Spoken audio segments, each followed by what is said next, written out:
logo Illustrator demo videos. This one we ended up using the fonts from defont.com and then editing them a little bit.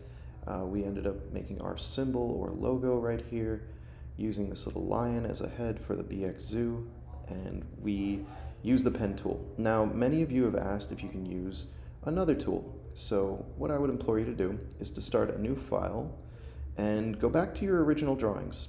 If you take my advice, pen it out. Pen and ink will go a long way for the contrast, and you can use this little button up here called Live Trace.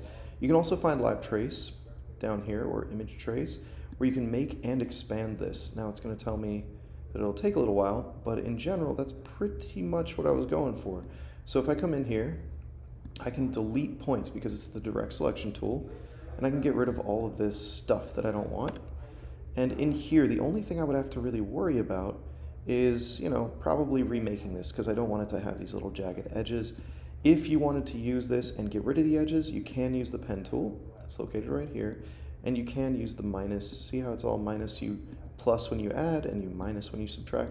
The points, and that can be really, really useful for what you're doing, especially when you have things like this, but you have to remember to select it. So now that it's selected, I can go with the pen tool and I can delete points. If it will let me, there we go. I'm going to go to the pen tool, and now these are unconnected. So that means this entire thing could be, but it means that there's a layer underneath. So we would probably want to delete that little layer first.